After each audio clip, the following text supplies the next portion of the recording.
은혜 내려주실 줄 믿습니다. 우리 성도님들은 성경에서 가장 아름다운 우정, 가장 인간 관계 중에서 사랑의 관계, 아름다운 관계라고 말할 수 있는 그 관계는 어떤 관계로 보이십니까? 우리가 성경을 이야기할 때 우정 하면 딱 가장 1순위로 이렇게 거론되는 관계가 있습니다. 바로 오늘 본문에 이제 등장하기 시작한 다윗과 요나단의 관계입니다. 아마 우리 성도님들도 어릴 적에 다윗과 요나단 많이 들어보셨을 것이고, 또 정말 친한 친구, 정말 사랑하는 동기가 있다면 그와의 관계를 이렇게 다윗과 요나단처럼 형성해야지 라는 마음을 아마 품으셨을 것입니다. 또 교회에서도 많이들 이 다윗과 요나단과 같은 서로를 위하고 하나님 안에서 사랑하는 그런 관계를 맺는 친구들이 되어라, 이렇게 많이 배우시고 또 마음에 새기셨을 것입니다. 맞으십니까? 이 다윗과 요나단을 보면요, 나이도 초월하고 또 신분도 초월하여서 그렇게 우정을 나누고 사랑을 나누는 그런 관계입니다. 이 다윗과 요나단의 관계가 특별하다 보니까요, 일부 잘못된 사상을 가진 사람들은 이 성경 안에도 큐어 신학이란 말 자체도 참 불경스러운데 동성애가 담겨 있다, 이렇게 이야기를 해요. 그러면서 다윗과 요나단이 그러한 관계다, 동성애 관계, 우정이 어떻게 이렇게까지 사랑할 수 있느냐, 이렇게 잘못된 주장을 하고 있습니다.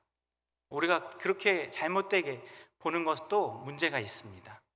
근데 우리가 다윗을 영웅시하지 말자 그랬습니다. 영웅이긴 하지만 그가 하나님이 그를 만드셨기 때문에, 하나님이 다윗을 사용하셨기 때문에 영웅이 된 것이고, 우리도 얼마든지 다윗과 같이 하나님께 쓰임받고 하나님의 뜻에 부합된 삶을 살아낼 수 있다, 하나님의 그 이끄심에 순응하고 순종할 때.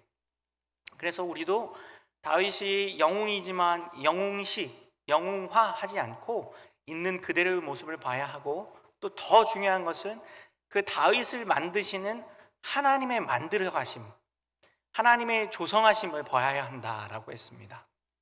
그 객관적 시각을 가져야 하고 하나님 중심의 시각을 가져야 한다고 했습니다. 다윗과 요나단의 관계도 마찬가지입니다. 다윗과 요나단의 관계를요, 너무 인본주의적으로 또 인간적으로 보게 되면 방금 말씀드린 것과 같이 너무 나아가는 사람들도 있습니다. 이게 어떻게 남자 간의 우정이냐, 동성애다, 아주 잘못된 사상이죠. 혹은 이 다윗과 요나단이 정말 본받고 우리도 배워야 하고 따라가야 할 우정의 관계다, 이렇게 생각할 수 있습니다. 동의하십니까? 우정 자체는 좋은 관계입니다. 하나님이 허락하셨고 하나님이 다윗과 요나단을 맺어주신 것이 맞습니다.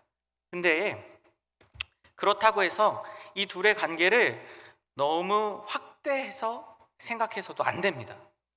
있는 그들의 모습대로 하나님이 이들을 만나게 하시고 또 결국엔 헤어지게 하십니다. 그리고 언약을 맺게 하시고 그 언약을 이루어가게 하십니다.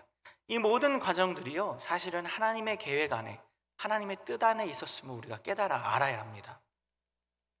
이처럼요, 다윗과 요나단의 관계를 올바로 바라볼 때에 우리도 하나님이 만들어 가시는 우리 주변 사람들과의 관계, 이 다윗과 요나단처럼 우정의 관계가 될 수도 있고요, 친구의 관계가 될 수도 있고, 또 혹은 배우자, 부부의 관계가 될 수도 있고, 직장의 동료의 관계가 될 수도 있고, 부모 자녀 간의 그 모자 관계가 될 수도 있고, 혹은 교회 안에서 성도 간의 교우의 관계가 될 수도 있습니다. 우리가요, 다윗과 요나단을 왜 하나님이 만들어 가셨고 그들을 왜 만나게 하셨는지, 그리고 그들의 관계 속에서 우리가 배워야 할 것이 무엇이고 또 잘 생각하고 고민해 봐야 할 것이 무엇인지를 잘 분별함을 통해서요, 오늘 저와 우리 성도님들이 살아가는 삶 속에서 또 신앙생활 속에서도 그러한 관계들, 하나님이 만들어가기 원하시는 관계들을 형성해 갈 수 있을 줄 믿습니다. 그래서 오늘은 이 관계가 하나님이 어떻게 보고 계시는지, 또 어떻게 만들어 가시고, 또 우리는 이 다윗과 요나단의 관계를 어떻게 보고 어떻게 대해야 하는지를 함께 살펴보고자 합니다. 먼저 오늘 다윗과 요나단이요 이제 처음 대면을 한 것 같습니다.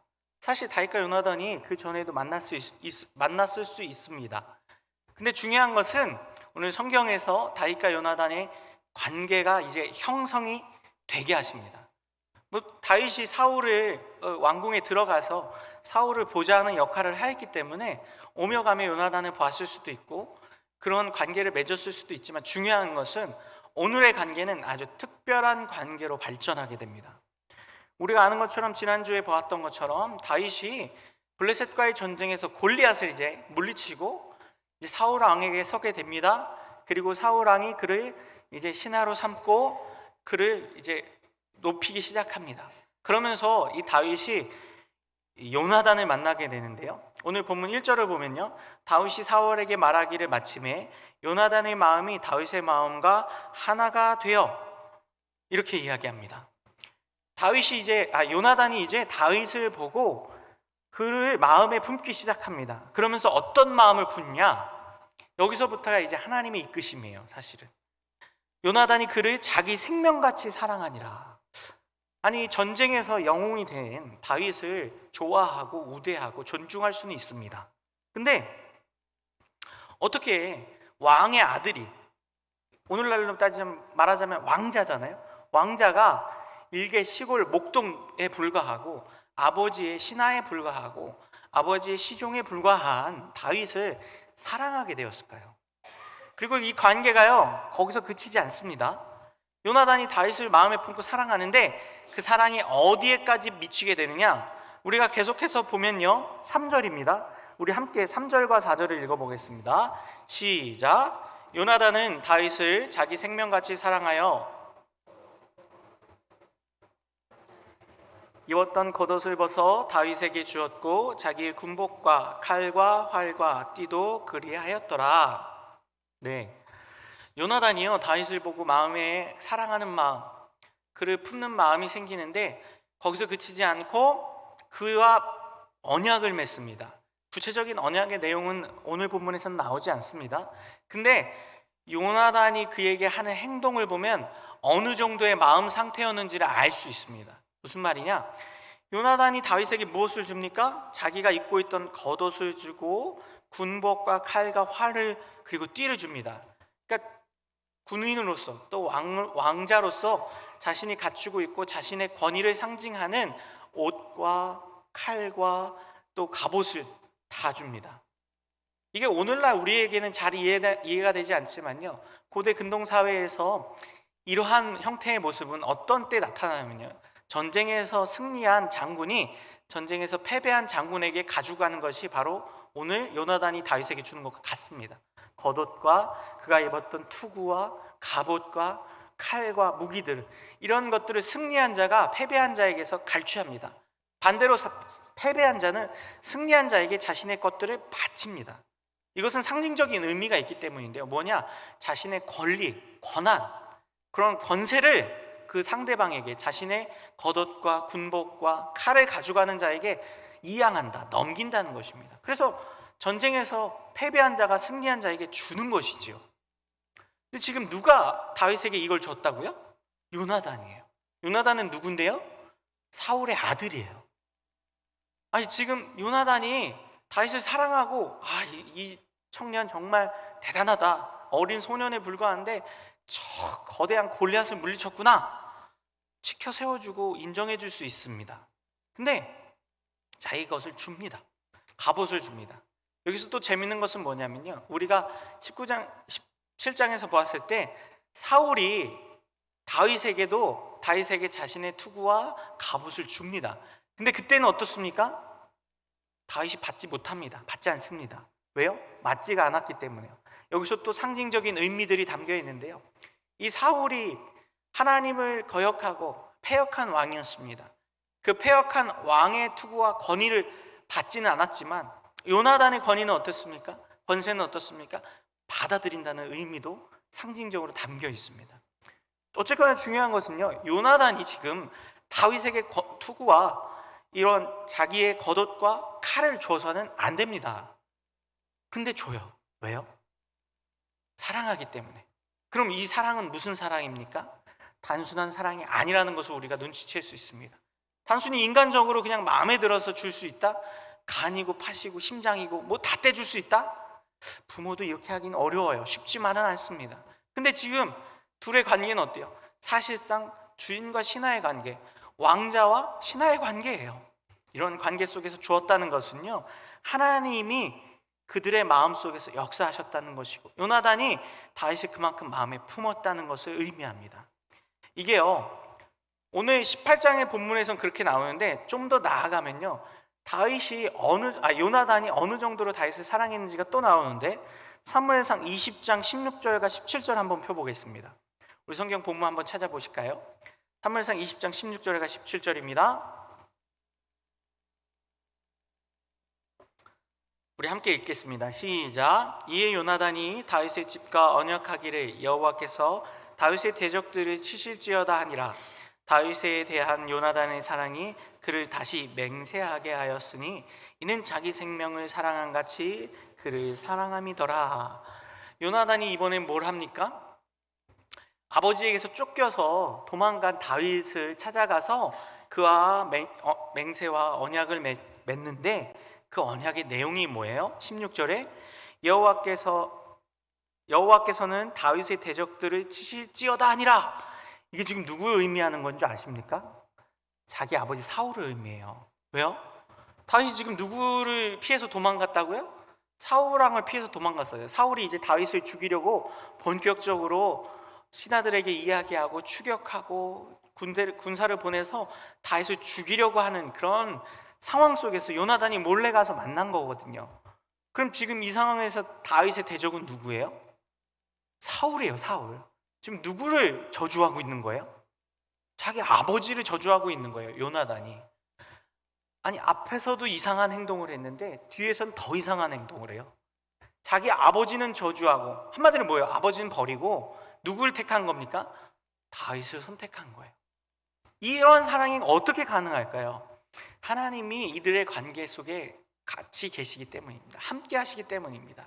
요나단은 단순히 다윗 개인을 바라보고 다윗 한 사람을 사랑했다기보다는요, 다윗 속에서 역사하시며 다윗과 함께 하시는 그 하나님을 보고 그를 마음에 품었던 것이고, 그렇기 때문에 무엇을 내놓은 거예요? 자기의 권한, 다음 왕이 될 수 있는 그런 권한도 물려주게 됩니다. 이양하게 돼요. 이후에 또 나옵니다. 이따가 살펴볼 건데요, 이후에 또 요나단이 자기 아버지 다음을 이을 왕이 내가 아니라 다윗 네가 될 것이다, 이렇게 이야기하고, 또 누굴 저주해요? 지금 다윗을 저주하고 죽이려 하는 자기 아버지 사울을 저주해요. 왜요? 사울이 지금 하나님의 구원 계획과 하나님의 나라를 세우는 것을 방해하고 있기 때문에.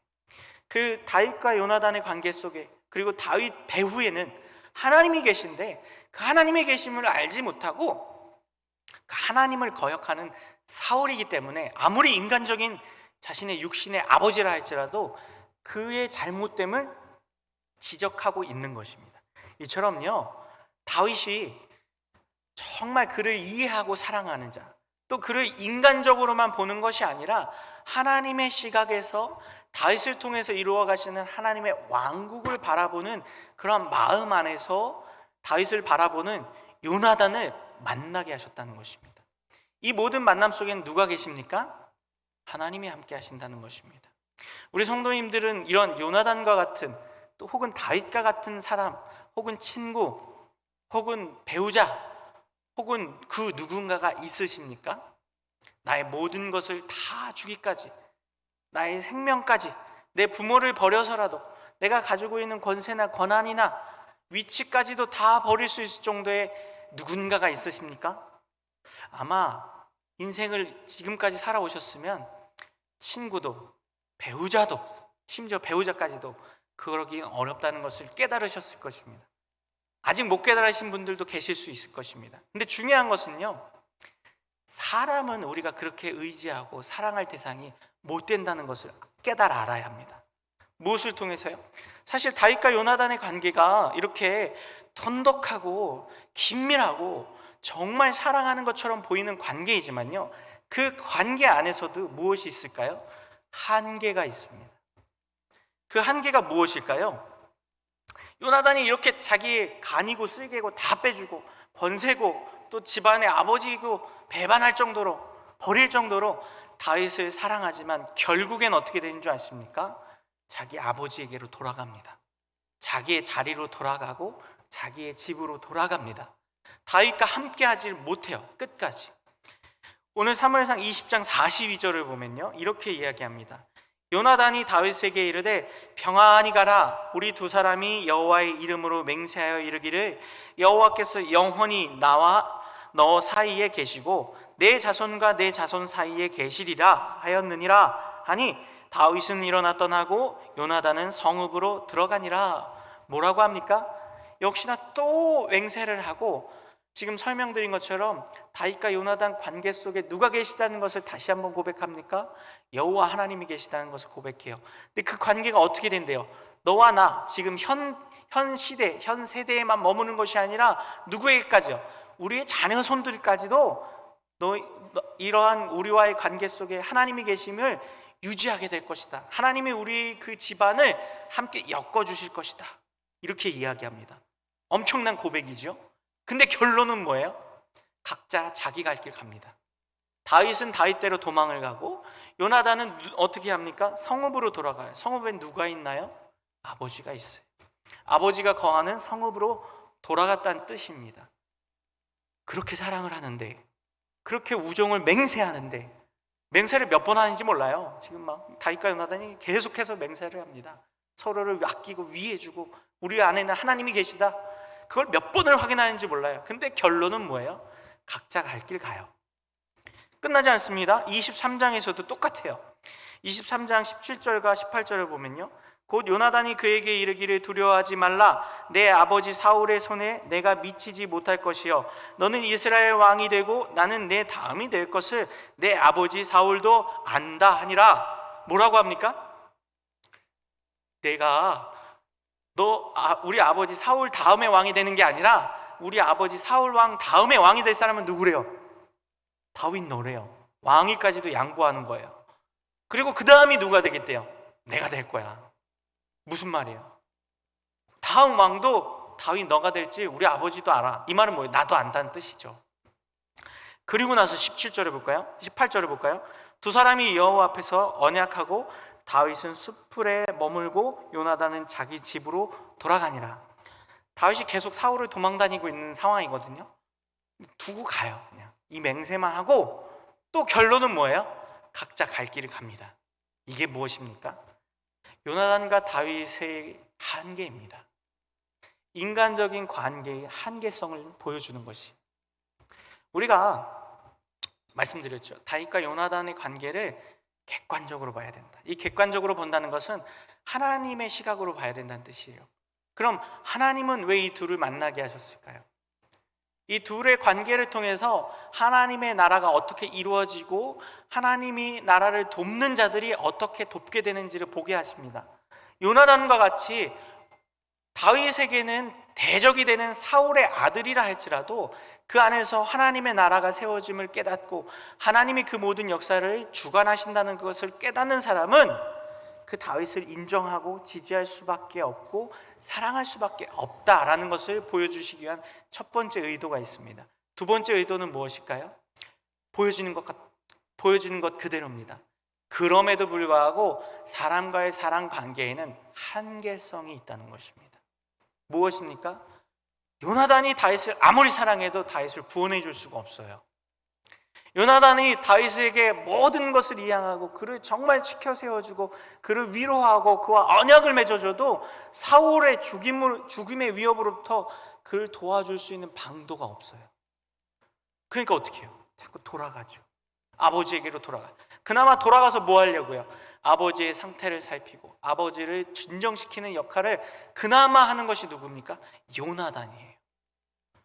요나단은 다윗을 구해줄 수도 없고 그의 왕국을, 하나님이 세우시는 그 왕국을 세우는데 일조하기도 어려운 자가 되어왔어요. 그게 인간적 한계, 인간적 우정과 그 관계 속에서의 한계성이에요. 이 모든 일들은 누가 만들어 가시는 것일까요? 하나님이 만들어 가시는 것을 깨닫게 하시려는 것입니다. 다윗이요, 요나단에게만 인정을 받고 요나단과만 친구가 되는 것이 아님을 또 보아야 되는데요, 오늘 우리가 본문에서는 요나단이 다윗을 사랑한 것만 보았지만요, 18장, 19장 전체를 보면요, 무슨 일이 일어납니까? 다윗이 이제 역사 전면으로 등장하고 이스라엘 전면으로 등장하기 시작합니다. 골리앗을 죽임으로 인해서 영웅이 되었고, 그 이후에도 이스라엘 백성들로 하여금 인정을 받게 됩니다. 가장 첫 번째로 인정을 받는 게 누굴까요? 온 백성이 다윗을 인정합니다. 오늘 본문 사무엘상 18장 5절을 보면요, 다윗은 사울이 보내는 곳마다 가서 지혜롭게 행하며 사울이 그를 군대의 장으로 삼았더니 온 백성이 어떻게 여겨요? 합당히 여겼고, 신하들도 어떻게 해요?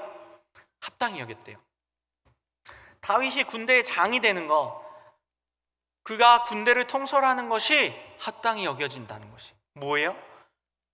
시골 목동에 불과했던 다윗이 어느 날 골리앗을 잡았다는 이유로, 골리앗을 죽였다는 이유로 군대의 장이 될 수 있을까요? 그리고 그것을 모든 사람들이 합당하게 여긴다는 게 말이 될까요? 근데 지금 그러한 일들이 일어나고 있어요. 이 배후에는 하나님이 역사하신 것도 있고요, 또 다윗이 사람들로부터 계속해서 인정을 받는 상황 가운데 놓입니다. 7절로 넘어가서요, 어떤 일이 일어납니까? 함께 읽습니다. 7절입니다. 여인들이 뛰놀며 노래하여 이르되 사울이 죽인 자는 천천히요 다윗은 만만히로다 한지라. 어떻게 됩니까? 여인들마저도 그를 위한 찬송의 노래, 그를 추켜 세우는 노래를 불러요. 근데 그 노래가 원래는 누굴 위해 부르는 노래였나요? 사울을 위해 부르는 노래였어요. 근데 사울보다 누구를 더 칭찬하는 거예요? 다윗을 더 칭찬하는 노래예요. 이게 뭐예요? 그러니까 백성들의 문화 속에서, 백성들의 그 소문 안에 이미 뭐예요? 다윗이 인정받기 시작하고 인정함을 얻기 시작합니다. 이것이 계속해서 발전해서 어떻게 합니까? 온 이스라엘에서 인정을 받아요. 16절로 내려가면요, 온 이스라엘과 유다는 다윗을 사랑하였으니 그가 자기들 앞에 출입하기 때문이었더라. 뭐라고 이야기합니까? 온 이스라엘이 이제 뭐합니까? 다윗을 사랑합니다. 왜요? 14절과 15절을 보면요, 다윗이 그 보는 일을 지혜롭게 행하니라 여호와께서 그와 함께 계시니라. 사울은 다윗이 크게 지혜롭게 행함을 보고 그를 두려워하였더라. 어떤 일이 일어납니까? 여호와께서 다윗과 함께하여 주심으로 다윗이 온 이스라엘과 또 신하들과 그를 인정할 수 있는 모든 사람들로부터 어떻게 합니까? 인정을 받게 됩니다. 거기서 또 끝이지 않습니다. 사람들로부터 받는 인정만이 아니라 무엇을 또 받게 되냐? 이제 여인의 사랑을 받게 돼요. 누구의 사랑일까요? 이제 이 다윗을 사랑하는 것도 사울의 딸입니다.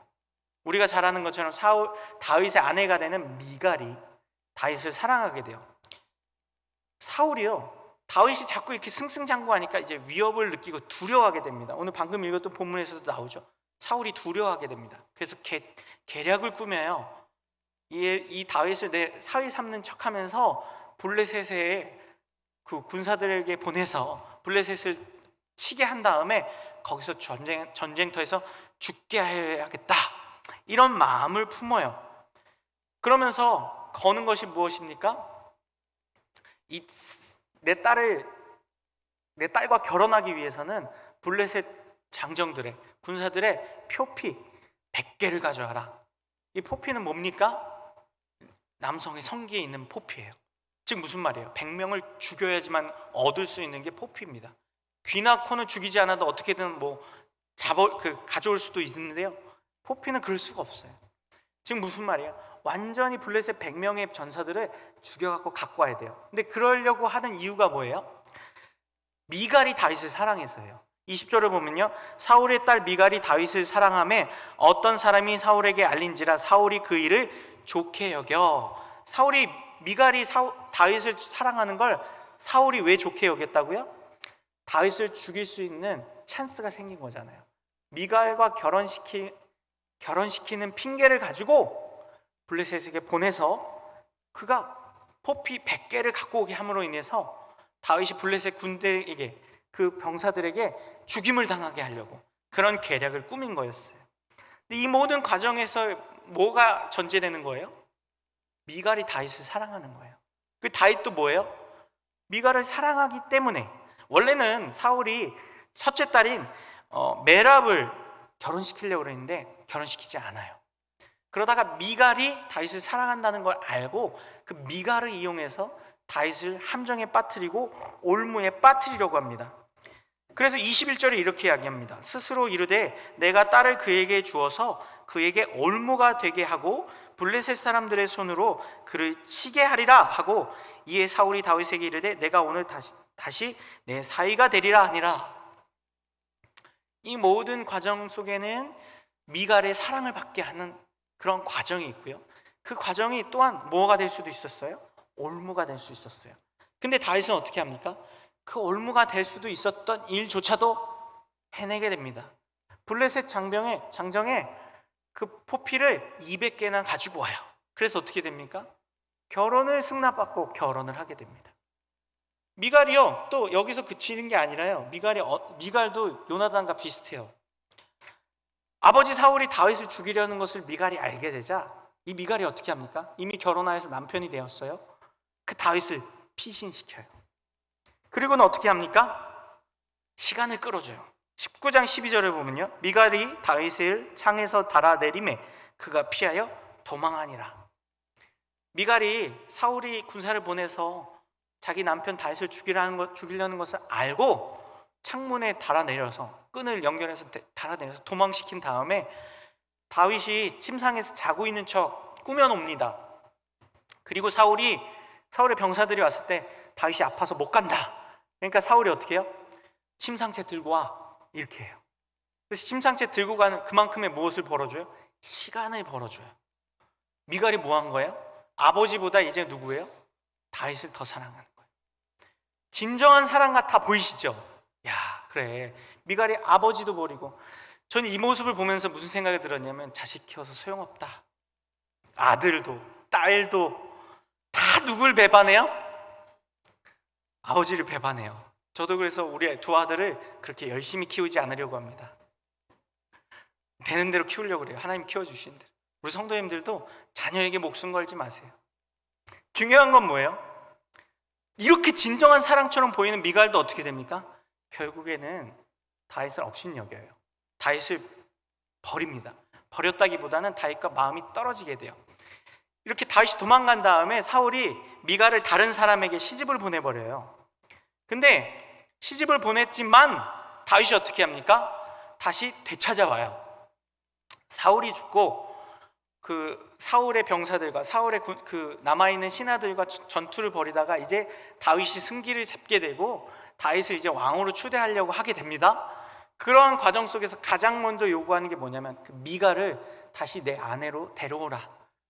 그렇게 하면 내가 너희들과 화친을 하고 다음 일을 도모해 보겠다. 이렇게 이야기를 해요. 그래서 어떻게 합니까? 사무엘하 3장에 보면요, 3장 13절이에요. 다윗이 이르되 좋다. 내가 너와 언약을 맺거니와 내가 내게 한 가지 일을 요구하리니 나를 보러 올 때에 우선 사울의 딸 미갈을 데려오라. 그리하지 아니하면 내 얼굴을 보지 못하리라. 협정을 맺으러 올 텐데 나랑 맺으려면 미갈을 데리고 와야 돼요. 뭐예요? 다윗이 누구를 잊지 않았어요? 미갈을 잊지 않았어요. 이미 다윗에겐 다른 부인들도 있거든요. 근데 그럼에도 불구하고 이미 또 미갈은 누구예요? 다른 사람에게 시집을 갔음에도 불구하고 그를 데리고 옵니다. 근데 나중돼서 사무엘하 6장에 보면요, 16절에요, 여호와의 개가 다윗성으로 들어올 때에 사울의 딸 미갈이 창으로 내다보다가 다윗 왕이 여호와 앞에서 뛰놀며 춤추는 것을 보고 신중에 그를 업신여기니라. 어떤 마음이에요? 아니, 분명 아버지도 배신하고 죽음의 위협에 놓여 있는 자기 남편을 살리려고 노력했던 미갈인데 이제는 어떻게 됩니까? 업신여겨요. 춤춘다고요. 다윗이 왕다운 모습을 보이지 못한다고 미갈이 업신여긴 마음을 품게 돼요. 우리 부부관계가 오래되면 어떻게 됩니까? 배우자를 업신여겨요. 비슷하죠? 사랑도 영원해질 수 없다는 것을 무엇을 보게 하시는 겁니까? 다윗이 경험하게 하시는 거예요. 다윗이요, 수많은 사람들의 인정을 받고 도움을 받았습니다. 요나단의 도움도 받고 미갈의 도움도 받고 이스라엘의 많은 여인들의 인정도 받고 노래도 받습니다. 신하들도 그를 인정합니다. 그의 지혜로움을 인정해요. 심지어 누구도 인정하는 것처럼 보이냐면요, 사울도 다윗을 인정합니다. 어떤 마음으로요? 두려워하는 마음으로요. 오늘 본문 12절에요, 여호와께서 사울을 떠나 다윗과 함께 계심으로 사울이 그를 두려워한지라. 어땠대요? 여호와가 다윗과 함께함을 보고 사울이 어때요? 마음이 두려워해요. 그래서 메랍을 주려고도 하고 올무를 쳐서 그를 없애려고도 합니다. 근데 다 실패합니다. 여러 가지 이유로요. 그러자 어떻게 됩니까? 29절을 보면요, 사울이 다윗을 더욱 두려워하여, 19장 20절입니다. 마음이 어때요? 더욱 두려워해요. 그래서 어떻게 합니까? 평생의 다윗의 대적이 되니라. 그래서 어떻게 합니까? 이 다윗을 인정하고 그에게 군대 장으로서의 역할도 주고 자기의 딸도 주고 많은 것들을 인정하지만 결국엔 뭐예요? 두려워하는 마음이었어요. 자, 다윗이 지금 무엇을 받게 됩니까? 이 이전까지는 한 번도 경험해 보지 못한 사람들을 만나게 됩니다. 그리고 그 사람들로부터 인정을 받게 돼요. 그리고 평생 함께 할 것 같은 요나단이라는 친구를 만나게 돼요. 오늘 설교의 제목이 무엇이죠? 왕이 친구들을 만나게 하심이라고 제가 지었어요. 이유가 있어요. 다윗이 요나단만 만난 게 아니에요. 미갈도 만났죠. 사울도 만났죠. 또 다른 신하들도 만났죠. 그를 인정해주는 수많은 사람들을 만났어요. 저는 그들을 다 친구들이라고 명명하고 싶었어요. 왜냐? 겉으로 보기에는 나와 함께하고 교제하고 마음을 나눌 수 있을 것처럼 보여지는 사람들을 오늘 18장과 19장 사이에서 계속해서 만납니다. 사실 이후에도 또 다른 여러 자신을 돕는 사람들을 만나는데요, 오늘이 엑기스예요. 핵심적인 인물들을 만나요. 그 첫 번째가 요나단이고요, 그 다음이 미갈이에요. 그리고 여러 사람들이에요. 그래서 친구들을 만나는 거예요. 다윗이 그리고 아직까지는 사울에게 쫓기지 않습니다. 그럼 어떻게 합니까? 사울이 다윗을 두려워하는 마음을 품고 올무를 치고 계략을 꾸미는 정도에 지나지 않았습니다. 이 모든 과정에서 보면 어때요? 다윗의 입장에서는 승승장구하는 것처럼 보입니다. 잘 되어가는 것처럼 보이고 잘 나가는 것처럼 보여져요. 내 주변에 사람들이 있고 그 사람들이 나를 인정하고 심지어는 요나단과 같은 사람이 내 앞에 나타났어요. 요나단은 어떻게 했다고요? 자신의 모든 권리와 권한까지도 다 맡겼어요. 그에게 다 이양하겠다, 언약을 맺자. 그리고 우리 후손들도 이 모든 언약과 하나님의 함께 하심을 이어가게 하자. 이렇게까지 하는 정말 자신의 마음을 나눌 수 있는 사람을 만났어요. 근데 우리가 살펴본 것처럼요, 그 결말은 어떻습니까? 한계에 부닥칩니다. 모든 것이 끝나요. 요나단과의 관계도 이렇게 각자의 자기 갈 길로 가게 된 다음 나중에는 어떻게 됩니까? 요나단이 아버지 사울이 죽던 날 같이 죽게 됩니다. 블레셋과의 전쟁 속에서요. 그리고 다윗은 어떻게 합니까? 그 요나단을 애통해하는 마음으로 애가를 지어서 부를 정도로 그를 너무나도 사랑하고 애도합니다. 그리고 나서도 그의 아들을 거두고 챙기는 역할을 누가 합니까? 다윗이에요. 그러나 그 모든 관계 속에서는 무엇이 전제됩니까? 한계가 전제되어 있어요.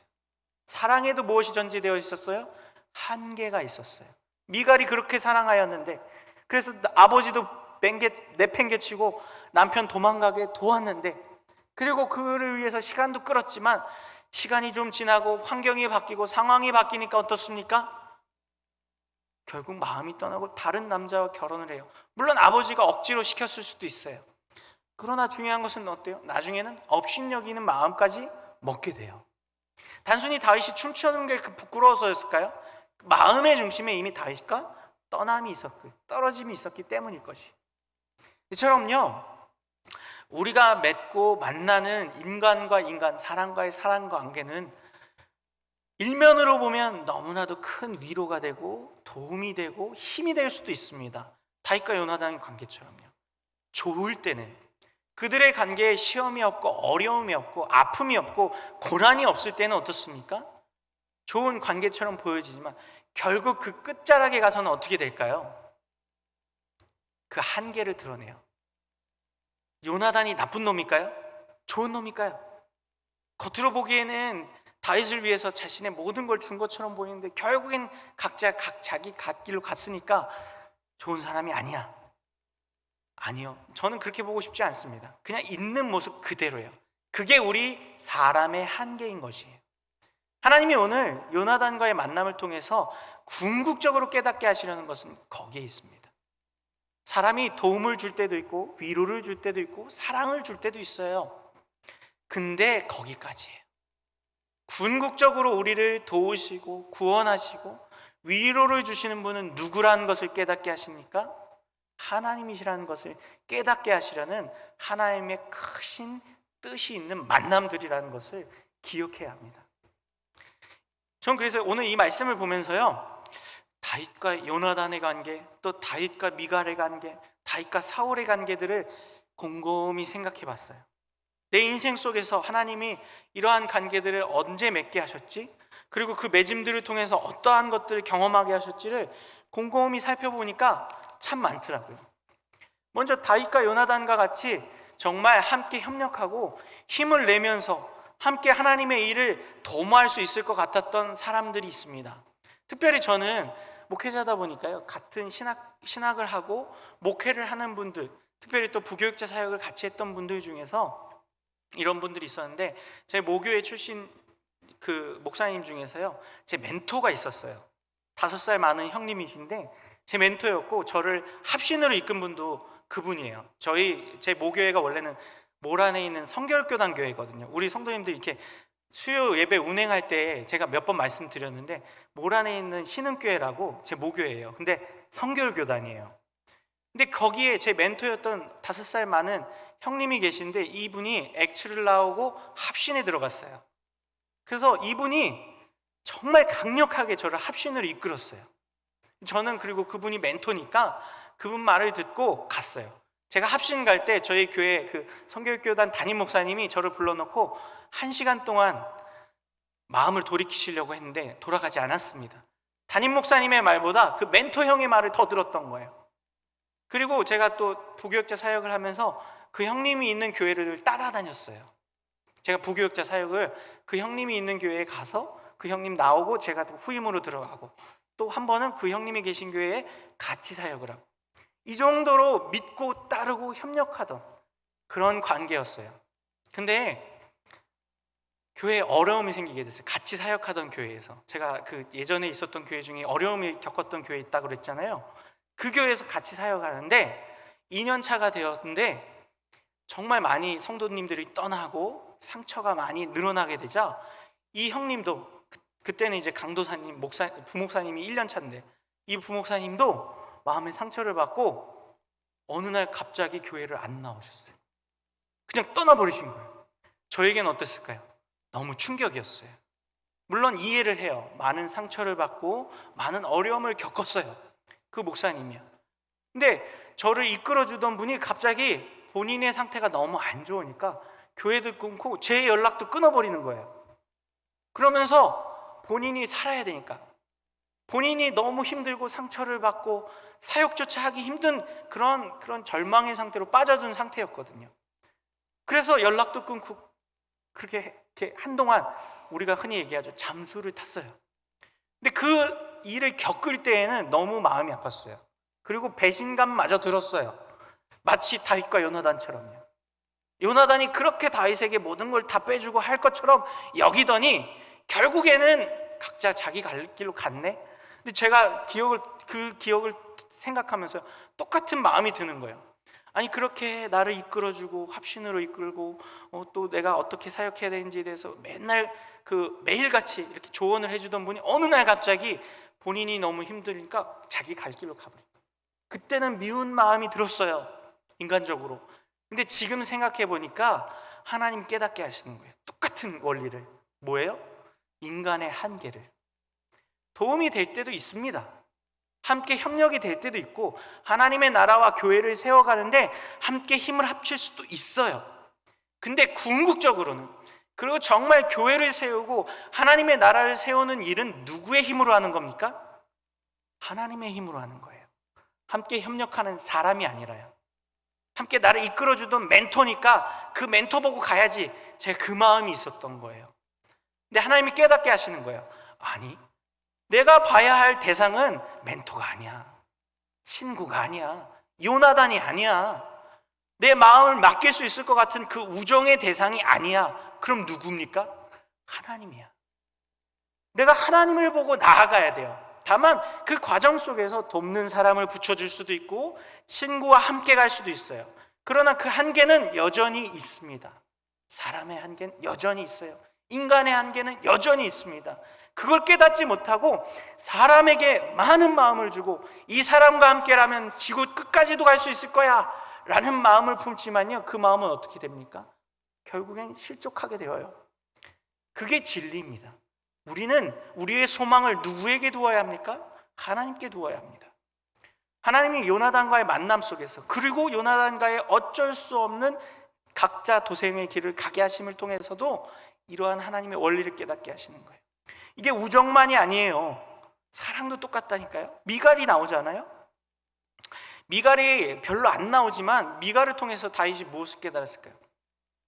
내가 사랑하는 여인조차도 뭐예요? 정말 의지할 대상은 아니라는 것이, 사랑해야 합니다. 정말 사랑하고 사랑을 주고 받을 수 있는 관계여야 해요. 근데 그럼에도 불구하고 그 여인 때문에 살아가는 것은 아니에요. 그 여인으로 인해서 하나님의 뜻을 이룰 수 있는 것은 아니에요. 반대로 여인도 마찬가지예요. 그 남편 때문에 살아가는 것은 아니에요. 이 이야기를 우리에게 적용해 볼까요? 우리 성도님들 다 첫사랑이 있으시죠? 없는 것처럼 얘기하시. 저도 있습니다. 근데 저는 첫사랑 얘기를 하지 않겠습니다. 왜냐하면 제 아내가 저의 첫사랑이거든요. 웃으시는데 진짜입니다. 제가 강대상에 거짓말을 하겠습니까? 제 아내가 첫사랑이에요. 근데 우리 성도님들은 다 첫사랑이 있으실 거고 지금 남편분, 지금 아내분은 첫사랑이 아니실 수도 있어요. 근데 그 첫사랑을 한번 떠올려 보세요. 결국엔 어떻게 됐습니까? 헤어졌어요. 사랑을 할 때는 어땠습니까? 모든 걸 다 주고받을 수 있을 것 같았고 평생을 함께 할 수 있을 것 같았어요. 첫사랑만이 아니에요. 지금 사랑도 생각해 보세요. 지금 사랑도 평생을 함께 할 수 있어요? 지금 사랑도 나의 모든 걸 이해하고 내가 모든 걸 맡길 수 있나요? 아니요. 지금은 이미 원수가 되어 있는 걸요. 그런 마음이 들지 않습니까? 사랑도 사실은 마찬가지예요. 남녀 간의 사랑도요. 그 한계성이 늘 존재한다는 것입니다. 하나님은 다윗이 이런 수많은 사람들을 겪음을 통해서 이러한 인생의 원리, 그리고 인간의 한계성을 깨닫게 하시려는 것이에요. 또 누굴 만났습니까? 사울을 만나는데요. 사울이 처음엔 어떻게 합니까? 다윗을 군대의 장으로 삼고 천부장으로 삼고 사위로 삼아요. 겉보기엔 어때요? 잘해주는 것 같죠? 세워주는 것 같죠? 근데 다윗을 가장 크게 뒤통수 치는 사람이 누구예요? 사울이에요. 여기서 또 다른 원리를 우리 발견할 수 있는데요. 나에게 가장 잘해주고 나에게 모든 것을 다 줄 것 같은 사람들은요, 오히려 그 속에 무엇이 있습니까? 흑심이 있을 수 있어요. 우리 성도님들 사회생활을 하시면서 사람들과 관계 속에서 이 사람이 유독 나한테 잘해주고 유독 나한테 신경을 많이 쓰는 사람들이 있으십니까? 교회 안에서는 정말 순수하게 하나님 사랑하는 마음으로 교우들을 사랑할 수 있어요. 근데 직장이나 사회나 이 사회에서는 어떻습니까? 대부분이 이해관계가 있어요. 무언가 마음에 흑심을 품고 나에게 잘해주는 경우들이 많아요.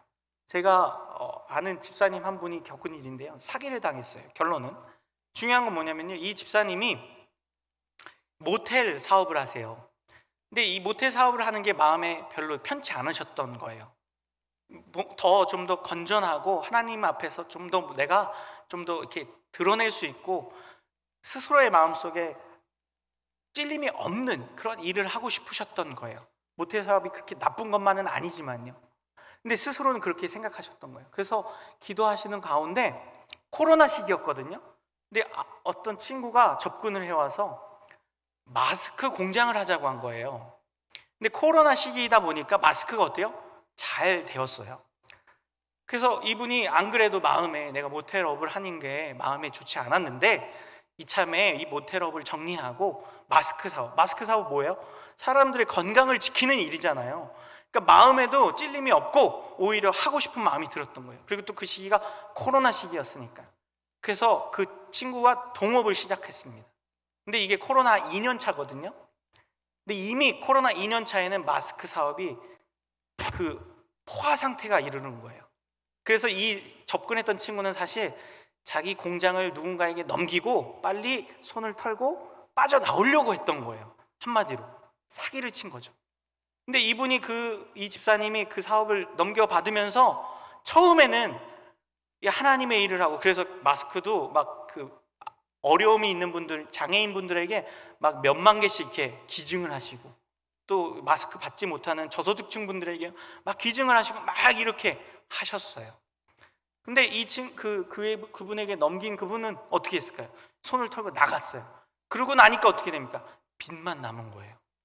그래서 그래도 다행히 빚을 다 정리할 수 있었는데, 그분의 마음에 든 게 뭐였냐면, 내가 사람을 믿고 더 좋은 일을 하고 싶은 마음으로 이전에 하던 일을 정리하였는데 사기를 당하고 그 믿었던 친구에게 마음을 잃어버리니까 좌절이 왔어요, 처음에는. 근데 이분이 믿음을 붙잡고 하나님을 붙잡고 다시 회복하여서 마음을 추스리고 사람에 대한 불신을 정리했어요. 나에게 접근해오는 사람들이 이렇게 다 나쁜 사람이야 라고 생각했던 마음을 정리하였어요. 근데 무엇은 얻게 됐을까요? 나에게 접근해오고 사람을 다 믿을 수는 없어. 그러나 그들을 사랑해야 해. 그러면서 분별하는 마음을 갖게 되신 것이. 그리고 하나님을 원망하기보다, 처음에는 하나님을 엄청 원망했거든요. 하나님 뜻에 맞게 살아보려고 노력했는데 이렇게 사기를 당했으니까 얼마나 마음이 아프겠어요. 근데 그러한 하나님을 원망하는 마음도 다 정리하였고, 하나님 앞에 오히려 감사하고 오히려 사람들에게 위로를 받는 것이 아니라 위로를 하는 그러한 모습으로 변화되게 되었어요. 이러한 모습들이 무엇입니까? 사울과 같이요, 세상은 우리를 어떻게 하든 불이익을 주고 넘어뜨리고 우리의 것을 빼앗으려고 세상은 달려든다는 것이. 근데 달려들 때 모습이 어떨까요? 막 칼 들고 들이밀지 않는다니까요. 꼬드겨요. 그리고 내 약점이 무엇이고 내 마음의 상태가 무엇인지를 잘 살핍니다. 다윗이 포피 200개를 가져올 수 있었던 이유는 뭘까요? 미갈을 사랑해서예요. 메랍이랑은 결혼 안 했잖아요. 근데 미갈이랑은 결혼하려고 노력을 해요. 다윗도 사랑했던 거예요. 그러니까 사울이 다윗의 약점을 잘 이용한 거예요. 세상은 그렇습니다. 우리 성도들의 약점을 잘 이용해요. 우리의 선함을 이용해요. 근데 우리는 무엇을 합니까? 그 세상의 원리를 알아야 돼요. 그렇다고 해서 세상은 다 등지고 다 멀리하는 것이 아니라 세상은 이런 것이야. 그리고 우리는 항상 어떻게 합니까? 지혜 있게 깨어 있어야 합니다.